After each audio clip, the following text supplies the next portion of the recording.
আপনি দায়ুস। আব্দুল্লাহ ইবনে ওমর রাদিয়াল্লাহু আনহু বলছেন, রাসূল সাল্লাল্লাহু আলাইহি ওয়াসাল্লাম বলেছেন, সালাসাতুন লা ইয়াদখুলুনাল জান্নাতা, তিন শ্রেণীর মানুষ জান্নাতে যেতে পারবে না।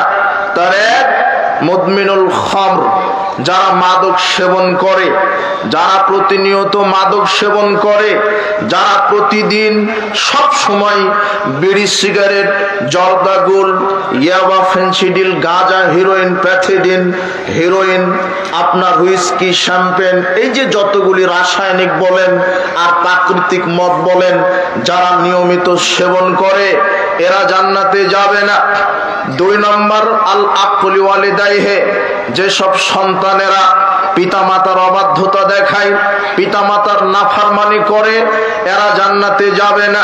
তিন নম্বর, আল্লাহর নবী বললেন, আদ-দায়ুস আল্লাযী কুরফা লিল খাবাসা, ওই ব্যক্তি হলো দায়ুস যে তার স্ত্রী, যার কন্যাদেরকে উলঙ্গ হয়ে ঘোরার সুযোগ দেয়, যে তার স্ত্রী, যার কন্যাদেরকে উলঙ্গ হয়ে ঘোরার সুযোগ দেয়, এ হলো দায়ুস।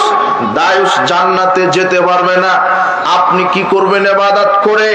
আপনি সালাত আদায় করছেন, সিয়াম পালন করেন, রমাদানে হজ মৌসুমে হজ করে আসেন, কিন্তু আপনার স্ত্রীকে যদি বেপরদায় চলার সুযোগ করে দেন, আপনার মেয়েটাকে যদি বেপরদায় ল্যাংটা পোশাকে ঘোরার সুযোগ করে দেন, তাহলে আপনার হজ, যাকাত, তাহাজ্জুদ দিয়ে জান্নাত হবে না।